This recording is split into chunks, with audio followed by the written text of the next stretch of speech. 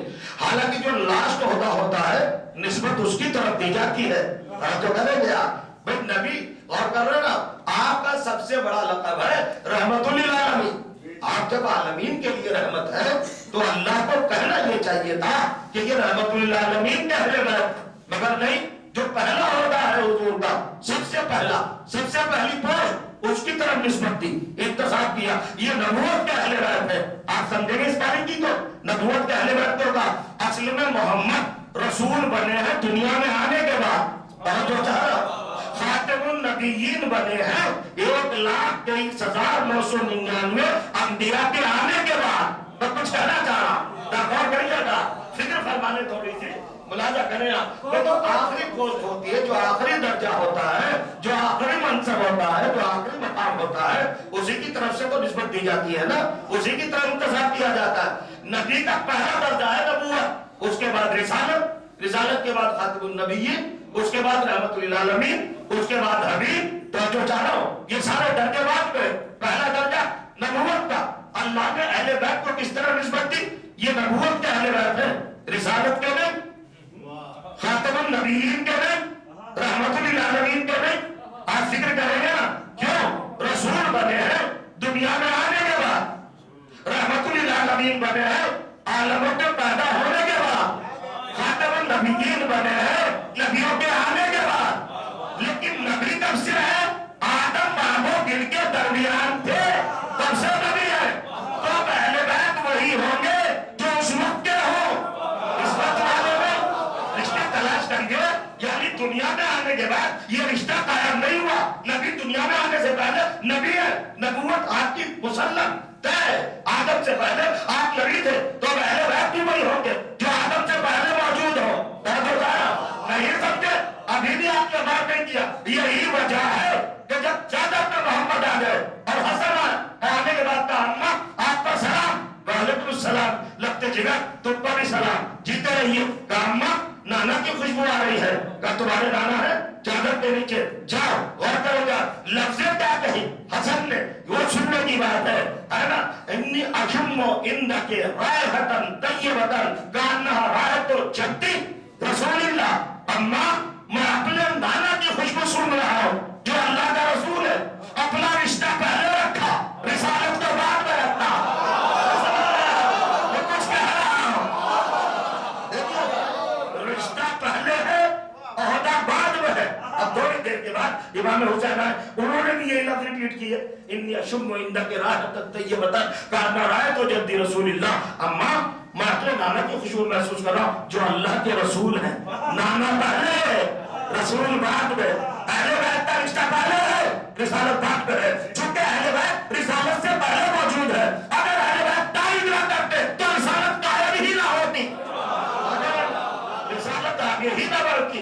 رسالت کی تائید کرنے والے، رسالت کی تصدیق کرنے والے، رسالت کو پروف کرنے والے، رسالت کے لیے دلیل پیش کرنے والے، رسالت کے لیے ثبوت پیش کرنے والے، یہی تو اہل بیت ہے۔ اور کریں گے آپ ہمارے اہل بیت چلے آ رہے ہیں، ایک ایک آ رہا ہے، اماں آپ پر سلام، ہم نانا کی خوشبو محسوس کر رہے ہیں جو اللہ کے رسول ہیں۔ امام حسین نے بھی یہی کہا، اپنے نانا کی خوشبو محسوس کر رہا ہوں جو اللہ کے رسول ہے۔ اب علی آئے، آپ فرماتے ہیں انی اشم عندک رائحۃ کانہا رائحۃ اخی، توجہ چاہا ابن امی رسول اللہ۔ اے فاطمہ میں اپنے بھائی کی خوشبو محسوس کر رہا ہوں جو اللہ کا رسول ہے۔ لیکن رشتہ پہلے عہدہ بعد میں، توجہ چاہا رشتہ پہلے۔ وہ امت میں اور اہل بیت میں فرق یہی ہے، ساری امت رسول ہونے کے بعد رشتے میں آئی ہے، اور اہل بیت رسالت سے پہلے رشتے میں ہے۔ رسالت سے پہلے اہل بیت رشتے میں ہے۔ آدھڑیے بڑھیے اور فکر فرمائیے، آ گئے چادر میں، ماں سے پوچھتے رہے، ماں سے کہتے رہے یہ خوشبو آ رہی ہے، یوں خوشبو آ رہی ہے، ایسے خوشبو آ رہی ہے۔ سوال یہ ہے کہ جب امام حسن آئے تھے انہوں نے کہا اپنے نانا کی خوشبو محسوس کر رہا ہوں، ماں نے کہا حسن چلے گئے چادر میں، تو اب تو دو ہو گئے نا، رسول اور حسن۔ امام حسین آگے کہہ رہے ہیں نانا کی خوشبو، یہ کیوں نہیں کہا بھائی کی خوشبو بھی آ رہی، نانا کی خوشبو بھی آ رہی ہے، اور تو دو ہے چادر کے نیچے۔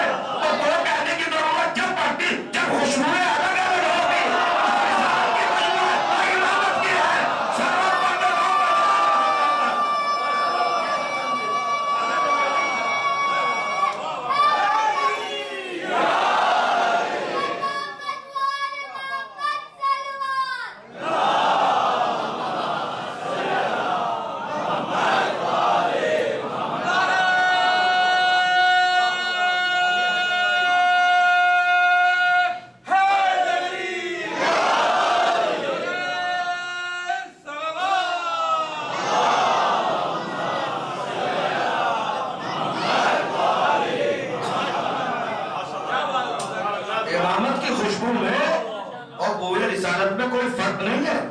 جو رسالت کی خوشبو ہے وہ امامت کی خوشبو ہے. وہ سجا ہوا ہے دربار ہارونی, وہ بیٹھے ہوئے ارکان سلطنت, چھلک رہا ہے دربار, پوری کابینہ بیٹھی ہوئی ہے, پوری محفل سجی ہوئی ہے, صحابہ ہے, علماء ہے, فضلاء ہے, بڑے بڑے لوگ ہیں, سائنٹسٹ, فلاسفر, بڑے بڑے لوگ بیٹھے ہوئے ہیں. چونکہ ہارون رشید خلیفہ علم درست تھا اور بڑے بڑے لوگوں کو اس نے پوری دنیا سے جمع کیا ہوا تھا. ایک شخص آیا, اس نے آگے کہا رسول کو کتنا مانتے ہو؟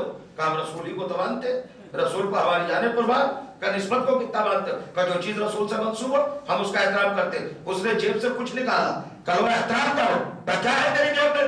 کہ یہ رسول کے منہ مبارک ہے, بال ہے. اور بیٹھو گیا, یہ بال ہے رسول کے. کتنے؟ کہ یہ 6 ہیں, ان کی عزت کرو, ان کا احترام کرو. اب اس نے تو دعویٰ کر دیا یہ رسول کے بال ہیں, رسول کے منہ مبارک ہے. اب یہ کون پروف کرے کہ واقعی رسول کے ہیں؟ اور جو چاہا یہ کیسے پتا چلے واقعی رسول کے ہیں؟ اب خلافت کو لے لینا الگ بات ہے, رسالت کو سمجھنا الگ بات ہے. دیکھ رہے حقیقت رسالت کو سمجھنا یہ سب کے بس کی بات نہیں ہے. ہارون رشید نے سارے علماء سے متوجہ ہو کے کہا کچھ ہے آپ کے پاس, آپ بتائیں گے یہ بات رسول کے ہیں کہ نہیں؟ فضلاء سے پوچھا, علماء سے پوچھا, بڑے بڑے لوگوں سے پوچھا, کبھی ہم تو بتا نہیں سکتے. اب پریشان ہوئے تو کہا کہ فرزند رسول کو بلائیے. فرزند رسول آئے, اور آنے کے بعد کیا بات ہے, کیا ہوا دربار میں, کیا پریشانی ہے؟ کہ یہ دعویٰ کر رہا ہے شخص کہ وہ منہ مبارک رسول کے ہیں, حضور کے ہیں. یہ کوئی نہیں ثابت کر پا رہا کہ رسول کے ہے کہ نہیں ہے. کہائیے ہمیں دیجیے. سرکار نے اپنے ہاتھ پہ لیے, توجہ کیجیے گا, یہ 6 بال اپنے ہاتھ پہ لیے, اور لینے کے بعد اس میں سے 3 الگ کر دیے, اور کہا کہ یہ میرے نانا کے نہیں ہیں, اور باقی 3 یا 4 اپنی ہتھیلی پر رکھتے کہ یہ میرے نانا کے بال ہے, یہ رسول اللہ کے بال ہے. کہ حضور آپ کو کیسے معلوم ہوا؟ کہ میں نے ان کو سنا, ان میں میری خوشبو آ رہی تھی. جو خوشبو میرے اندر ہے وہ ان کے اندر آ رہی تھی. تو شکریہ ادا کرنا چاہیے تھا نا دربار کو اور حکومت کو. تو جو کہہ رہا ہوں, مگر وارے تعصب, وارے حسد, کہ تو پھر یہ آپ کے نانا کے بال ہے جن کو آپ نے پروف کیا ہے. آپ کی خوشبو آپ کے نانا کی یہ خوشبو نہیں, کہ ہماری تینت ہے, ہمارا نور ہے, ہماری حقیقت ہے. تو جو چاہ رہا ہوں, ہم تو نور خدا سے بنے ہیں, ہم سب کا معاملہ ایک ہے. جو میری خوشبو وہ میرے نانا کی خوشبو, جو میرے نانا کی خوشبو وہ میری خوشبو. میں نے محسوس کر لیا یہ میرے نانا کے 4 بار. تو پھر کیسے پتا چلے؟ تو ایمان کہتے ہیں کہ تمہاری مرضی جیسے چاہے آزما لو. تو پہلو میں بیٹھے ہوئے شخص نے کہا ان کو آگ میں ڈال کے دیکھ دو, اگر جل جائے تو رسول کے بال نہیں ہے, اور اگر نہ جلے آگ بجھ جائے تو رسول کے بال ہے. جو کہنا لے کے ڈالے گئے, اب جو ڈالے تو آگ بجھ گئی. بس مولا کھڑے ہوتے ہوئے چلے گئے اور سلوات پڑھتے ہوئے دربار سے نکلے, اور ایک جملہ کہا, دیکھ لیا تم نے, یہ تو بال کا عالم ہے, آگ کا عالم کیا ہوگا.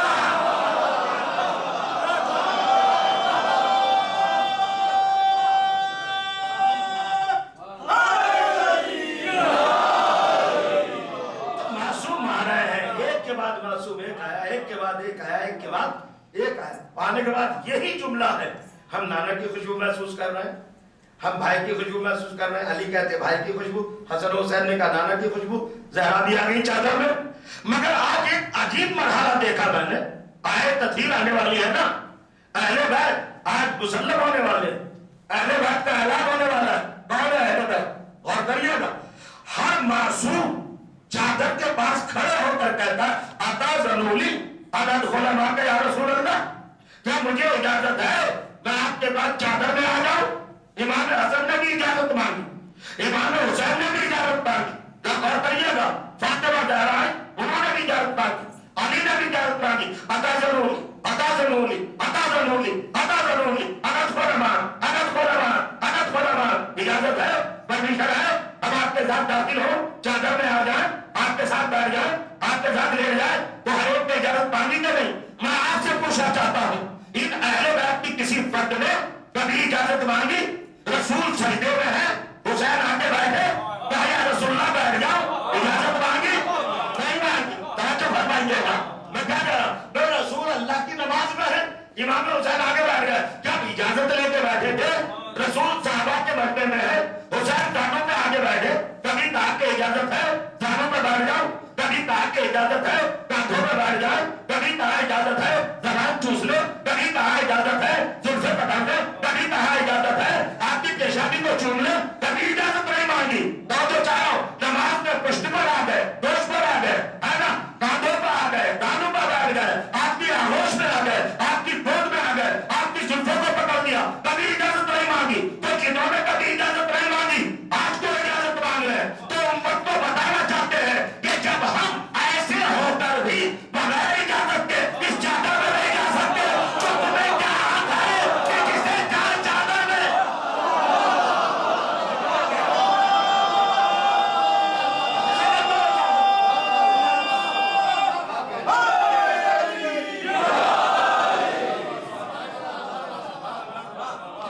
چادر کے اندر داخل کر دی. یہ بھی چادر میں، وہ بھی چادر میں، یہ بھی اہل بیت میں، وہ بھی اہل بیت میں. آج مجھے مکمل بات نہیں کرنا، پھر کسی دن. اب تو میں آپ کو بتانا چاہتا ہوں چادر میں آئے تدہیر انتظار میں ہے، لوہے محفوظ پر مچل رہی ہے. دیکھیے گا احتیاج میں ہے. کب یہ سب چادر میں آئے اور کب میں چلوں. حسن آ چکے، حسین آ چکے، علی آ چکے، اب زہرا آ رہی ہے. صاحب اہتمام دیدی جب آ گئی، جب جبرائیل چادر میں آیت لے کے اور آیت بھی تھا انما یرید اللہ لیذھب عنکم الرجس. اور تو چاہ رہا ہوں اللہ کا ارادہ یہ ہے، اللہ ارادہ کر چکا، طے کر چکا، یہ بات بالکل اپنی جگہ پر مسلم کر چکا کہ آپ سے ہر طرح کے رزق کو دور ہی دور رکھے گا.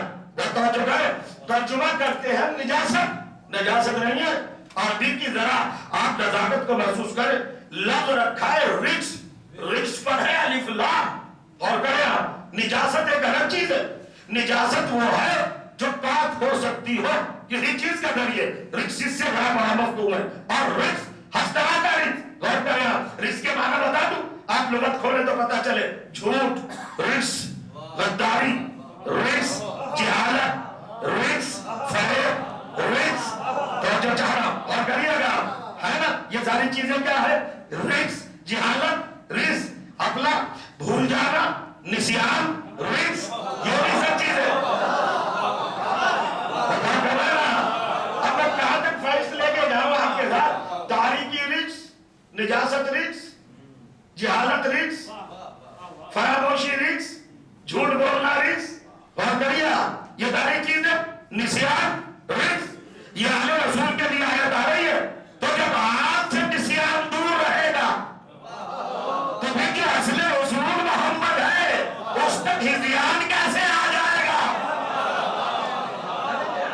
نہیں آ سکتا نا، نہیں آ سکتا. ان سے نسیان دور رہے گا. ایک بات اور بھی ہے. اب چلیے ان سے ہم نے رزق کو دور رکھا، ہر چیز کی نجاست دور. کسی بھی طرح کی نقص، زوال، عیب کوئی بھی ہو وہ اہل بیت کے قریب نہیں آئے گا. جہاں عیب ہو اہل بیت نہیں، جہاں نقص ہو اہل بیت نہیں، جہاں جہالت ہو اہل بیت نہیں. اور پھر رزق کی فہرست میں ایک چیز اور بھی تو دیکھی ہوگی، میت، مردہ، مردار ہونا، مر جانا. موت بھی نجاست ہے. نہیں سمجھ رہے آپ؟ کتنی بڑی نجاست ہے کہ اگر مردے کو چھو لو تو غسلے میں سے نہیں ہے. تو آج تو اللہ نے تو کہہ دیا کہ موت نجاست ہے اور نجاست اہل بیت سے دور ہے. تو ان کا موت بھی نہیں آئے گی.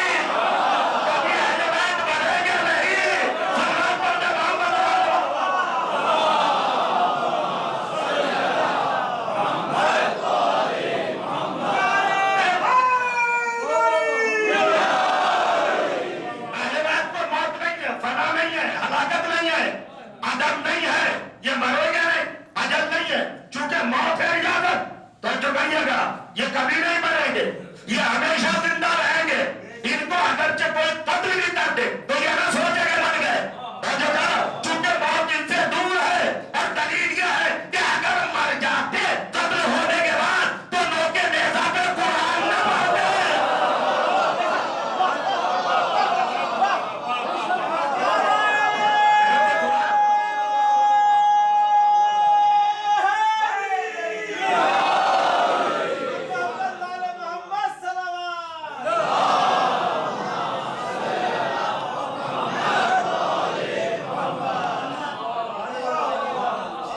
ڈکشنری میں، لغت میں، عربی گرامر کے اعتبار سے، آداب زبان کے عنوان سے اگر آپ رزق کی فہرست دیکھیں تو بڑی طویل فہرست ہے.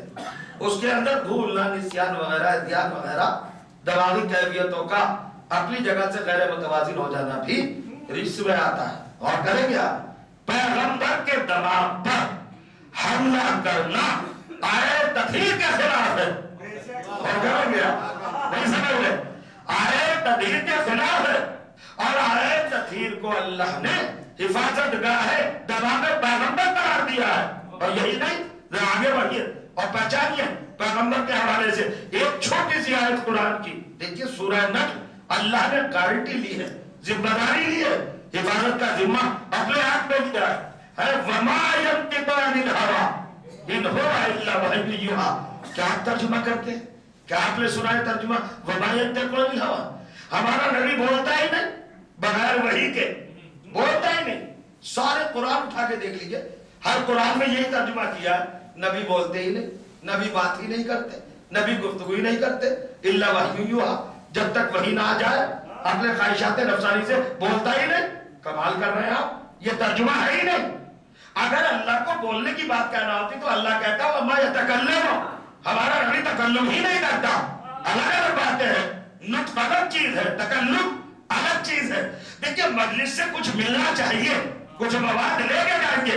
پیغمبر کے حوالے سے بات کر رہا ہوں، نطق کے معنی خالی بولنے کے نہیں ہے، تکلم کے معنی ہے بولنے کے. اللہ نے یہ نہیں کہا کہ میرا نبی کلام نہیں کرتا، اللہ نے کہا میرا نبی نطق نہیں کرتا. تو ذرا نطق کو سوچو. اور جب آپ کا نبی سپیریئر ہے، سب کا سید و سردار ہے، سارے نبیوں سے ماورا ہے، سارے پیغمبروں سے بلند ہے، سارے رسولوں سے اعلیٰ ہے، سپرلیٹو ڈگری رکھتا ہے، تو پھر میں یہ پوچھنا چاہتا ہوں، آدم سے لے کے عیسیٰ تک کون سا نبی اپنی خواہشات سے بولا؟ جو بھی بولا وہی کی بنیاد پہ بولا. اس لیے کہ نبی کا تو مطلب ہی یہ ہے جو اللہ کہے وہی وہ کہے. اپنی خواہشات سے کوئی نبی نہیں بولتا، تو سارے نبی بھی وہی کی بنیاد پر بولے. آپ کا نبی بھی وہی کی بنیاد پر بولا، تو فرق کیا رہا؟ ڈفرنس کیا رہا؟ امتیاز کیا رہا؟ آپ محسوس نہیں کر رہے، آپ غور نہیں کر رہے. ڈفرنس ہونا چاہیے. تو مجھ سے سنیے ترجمہ. نطق کے معنی کیا ہے؟ النطق هو الفکر. نطق کے معنی ہے فکر کرنا، سوچنا. اللہ بتانا یہ چاہتا ہے میرا محمد وحی کے بغیر تو سوچتا بھی نہیں. بولنا تو الگ ہے، سوچتا بھی نہیں. آپ نہیں سمجھے؟ غور کریے گا. سارے نبی وحی کی بنیاد پر بولتے ہیں، میرا محمد وحی کی بنیاد پر سوچتا ہے. غور کیجیے گا. یعنی نبی کے ذہن کا ذمہ لیا، یہ سوچتا نہیں، وحی کے بغیر نہیں سوچتا. سارے نبیوں کی زبان کا ذمہ لیا، محمد کے دماغ کا ذمہ لیا.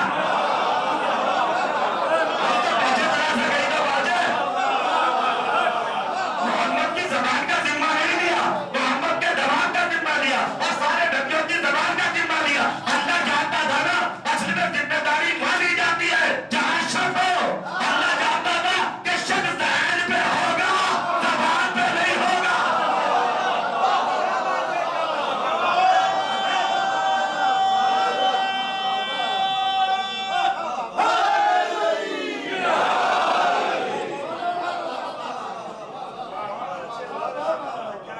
حملہ دماغ پہ ہوگا، زبان کو تو کافر بھی مانے گا.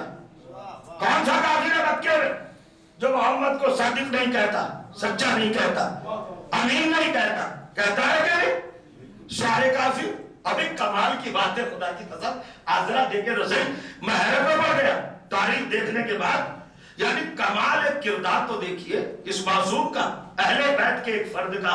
اور کہیے گا رئیس ہے اپنے خاندان کا، اپنے اس قبیلے کا.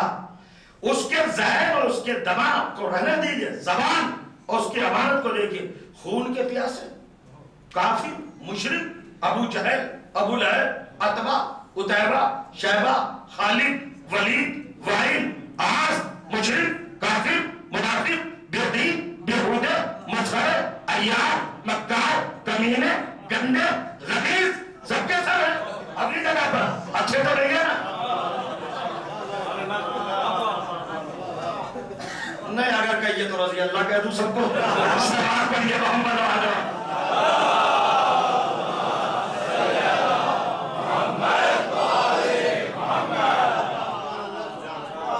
میں کہنے کے جا رہا ہوں، ذرا سا سن لیجیے. عجیب و غریب بات ہے. اے بھائی جان کے دشمن ہیں. پیغمبر اسلام کے قتل کی ساری سازشیں انہی لوگوں نے رکھی. یہ وہ لوگ ہیں. مگر جہاں تک صداقت و امانت کا تعلق ہے، امین یہی ہے، صادق یہی ہے. تو اس زبان کے ذمہ لینے کی ضرورت کیا تھی بھائی؟ جب کافر اور مشرک بھی جس کو سچا مانتے ہو اس کے لیے زبان کی ذمہ داری کی تو ضرورت نہیں تھی نا. پیغمبر کے لیے یہی کمیٹی ہے کہ خون کے پیاسوں نے صادق اور امین مانا، مگر کلمہ پڑھنے والوں نے ذہن پہ حملہ کیا.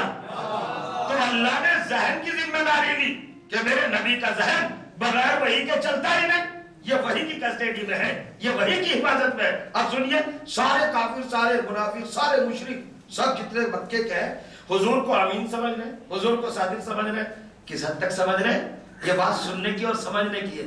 جیولری، زبرجد، یاقوت، اشرفیہ، سونا، چاندی، روپیہ، کرنسی، یہ سب کس کے پاس رکھ رہے ہیں؟ محمد یہ رکھ لیجئے، پیغمبر یہ رکھ لیجئے، محمد یہ ہماری امانت ہے، یہ ہماری امانت ہے۔ ایک جملہ کہہ دوں، اگر آپ سوچنے پر مجبور ہو تو وہ جملہ یہ ہے کہ کافر اور مشرکوں کو محمد پر اپنے باپ سے بھی زیادہ بھروسہ تھا۔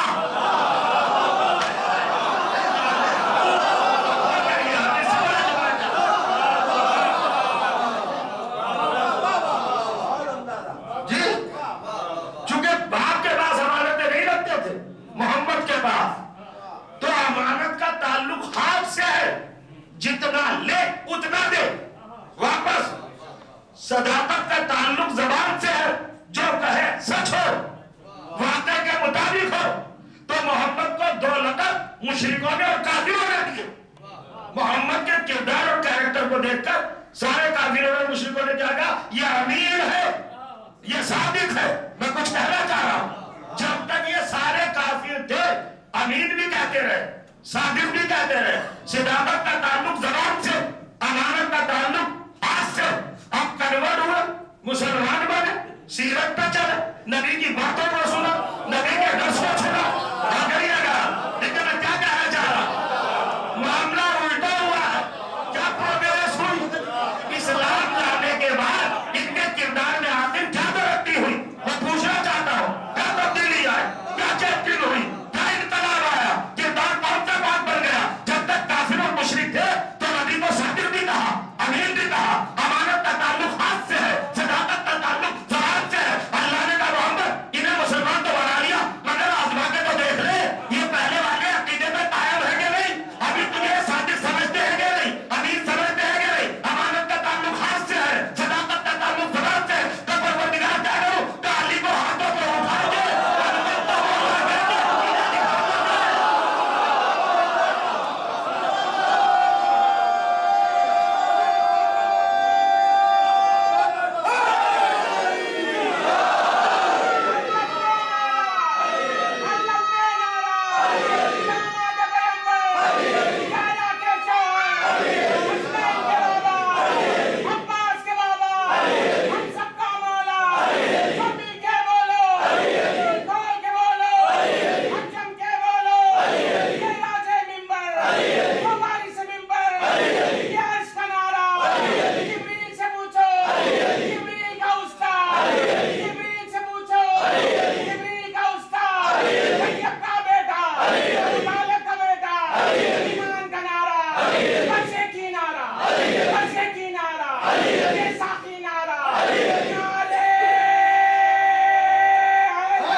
قدیر میں ٹیسٹ تھا ان لوگوں کے کیریکٹر کا، کردار کا، مجھے کس حد تک مانا ہے۔ یہ علی کے ماننے کا مسئلہ نہیں ہے، یہ محمد کے ماننے کا مسئلہ ہے۔ مانتے ہو نظریہ بدلا یا وہی ہے؟ اب بھی میں امین ہوں کہ نہیں، صادق ہوں کہ نہیں؟ تو پیغمبر کے دماغ کی ذمہ داری اللہ نے لی۔ وما ينطق عن الهوى ان هو الا وحی یوحی۔ یہ تو فکر بھی نہیں کرتا، سوچتا بھی نہیں، تھنکنگ بھی نہیں کرتا، یہ وحی کی بنیاد پر، قرآن کی بنیاد پر، کلام الہی کی بنیاد پر، اللہ کے اشارے کی بنیاد پر۔ اور پھر دیکھیا کمال تو یہ ہے کہ جس آیت کو اتارا اس میں 2 پہلو رکھے پروردگار عالم نے، 2 پہلو۔ انما یرید اللہ لیذھب عنکم الرجس۔ اہل بیت ہم نے یہ طے کر لیا، ہمارا ارادہ یہ ہے کہ ہم آپ سے ہر طرح کے رزق کو دور ہی دور رکھیں گے، دور ہی دور رکھیں گے۔ وَيُطَهِّرَكُمْ تَطْهِيرًا، اور آپ کو ویسا پاک و پاکیزہ رکھیں گے جیسا پاک و پاکیزہ رکھنے کا حق ہے۔ یہ کون کہہ رہا ہے؟ یہ اللہ کہہ رہا ہے۔ اگر اللہ اتنا بھی کہہ دیتا کہ ہم پاک رکھیں گے تو بہت بڑی بات تھی، مگر اللہ کہہ رہا ہے جیسا حق ہے ویسا پاک رکھیں گے. اس جملے کی آپ ذرا جڑ میں اور گہرائی میں جائیے اور بنیاد میں اتریے کہ اللہ کیا کہہ رہا, ہم ویسا پاک رکھیں گے جیسا پاک رکھنے کا حق ہے. توجہ چاہ رہا ہوں. اب کمال کی بات ہے, اللہ نے 2 وعدے کر لیے اہل بیت سے, رزق کو آپ تک آنے نہیں دیں گے اور طہارت کو آپ سے دور جانے نہیں دیں گے.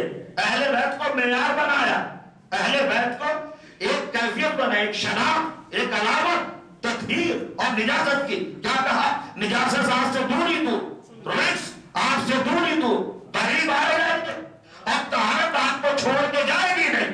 اور حدیث زبان کا کمال یہ ہے کہ اس نے لفظ بعید استعمال نہیں کیا ڈسٹینس کے لیے, دوری کے لیے. لفظ بعید بولا جاتا ہے بہت, اس نے ایک حرف استعمال کیا ان, اس کو عربی میں کہتے ہیں کہ یہ مجاوزت کے لیے آتا ہے, دوری کے لیے آتا ہے. اور دوری کا لفظ جب رکھا تو اللہ نے کوئی پیمانہ معین نہیں کیا, 5 کلومیٹر, 10 کلومیٹر, 2 گز, 3 گز, 1 میٹر, 1 فٹ, 1 انچ, 1 بالش, کتنی دور نجاست کہیں نہیں. اب لوگوں نے اس میں بھی ادھر سے ادھر اپنی ترکیبیں لگانا شروع کی. اور وہ اللہ تعالیٰ نے کہہ دیا نجاست کو دور رکھیں گے, رزق کو دور رکھیں گے. اب آپ بتائیے کتنا دور ہے اہل بیت سے, کتنی دوری پر ہے, کتنے فاصلے پر ہے. اور ہمارا سیدھا سیدھا تو ہے نہیں جو ہم ڈال کے بتائے. تم سوال کرو ہم جواب دیں تو کتنا دور ہے اہل بیت سے, اپنے آپ کو دیکھ لو کتنے دور ہو.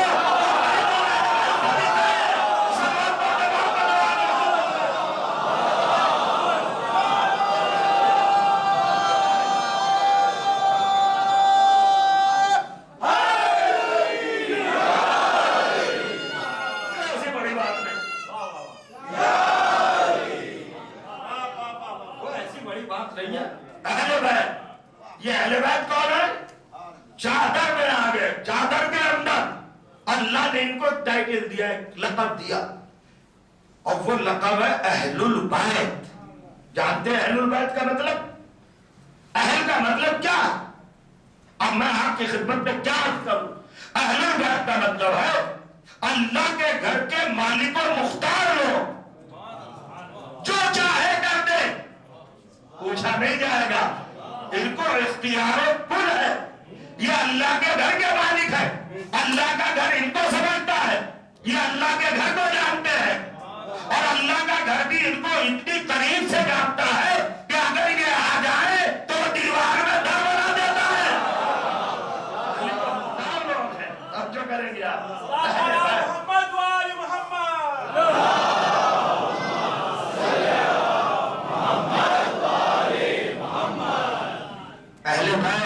اہل بیت کا دائرہ آج سے شروع نہیں ہوا جب آیت تطہیر آئی ہے. اہل بیت کا دائرہ اور پہلے سے ہے. آیت تطہیر نے آ کے ان کی طہارت کا اعلان کیا ہے ان لوگوں کے جو نہیں جانتے تھے. ورنہ ایسا نہیں ہے کہ آیت تطہیر آئی ہو معاذ اللہ تب اہل بیت مطہر ہوا. نہیں, میں کچھ کہنا چاہ رہا ہوں, ایسا نہیں ہے. آیت تطہیر کے آنے کے بعد پاک نہیں ہوئے, یہ پاک پہلے ہی سے تھے. اور دلیل یہ ہے کہ 3500 سال پہلے جس گھر کو اللہ نے پاک رکھوایا تھا ابراہیم سے, اسی گھر میں علی کو پیدا کیا. اور جب علی پیدا ہو گئے تو آج تک کوئی آواز نہیں اٹھی کہ یہاں ولادت ہوئی تھی, اس کو پاک کیا جائے. حالانکہ تم جہاں پیدا ہو تمہیں غسل ولادت دیا جائے, اور جس جگہ میں پیدا ہو اس جگہ کو پاک کیا جائے. نہیں سمجھے, تم جہاں آؤ وہ جگہ نجس ہو جائے, اور یہ وہ ہے جہاں آئے تو بت خانہ عبادت خانہ بنتا ہے. یہ بات ہے, یہ بات ہوئے نہیں, ان کی تطہیر کا اعلان نہیں ہے.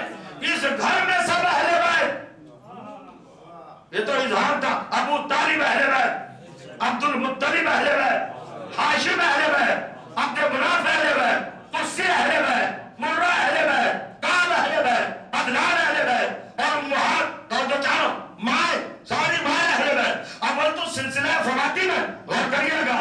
علی کی والدہ کا نام فاطمہ, ابو طالب کی والدہ کا نام فاطمہ, عبد المطلب کی ماں کا نام فاطمہ, ہاشم کی ماں کا نام فاطمہ. غور کریں گے آپ, ایک سلسلہ ہے, سب فاطمہ ہے, سب فاطمہ ہے. اور میں بیان کر رہا ہوں, سنیے گا, خدیجہ نام نہیں ہے, خدیجہ لقب ہے شوکت والی بیوی، یہ ایک لقب ہے جو صفتی ہے، نام آپ کا بھی فاطمہ ہے۔ اور کریے گا ساری خواتین، اب کبھی موقع ملا تو لفظ فاطمہ کی بھی گفتگو ہوگی، مگر آپ تو سمجھ لیں خدیجۃ الکبریٰ بھی اہل بیت، اور اہل بیت جانتے ہیں خدیجۃ الکبریٰ کی پاکیزگی کا کیا علم ہے؟ کوئی سمجھ سکتا ہے؟ آپ کا لقب ہی طاہرہ ہے، آپ کا لقب ہی سیدہ ہے، آپ کا لقب ہی مطہرہ ہے۔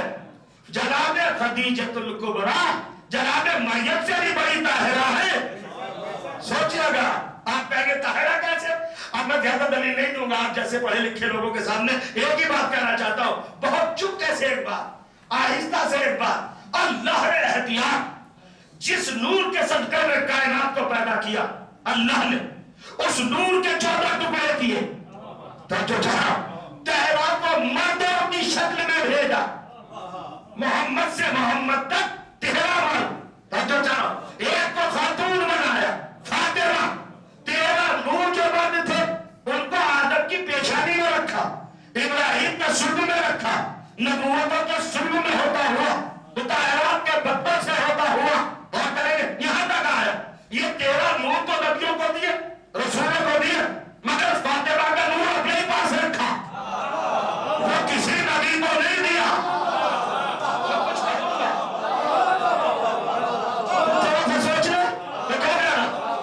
ایک نور کے جو ٹکڑے کیے تھے 14، 13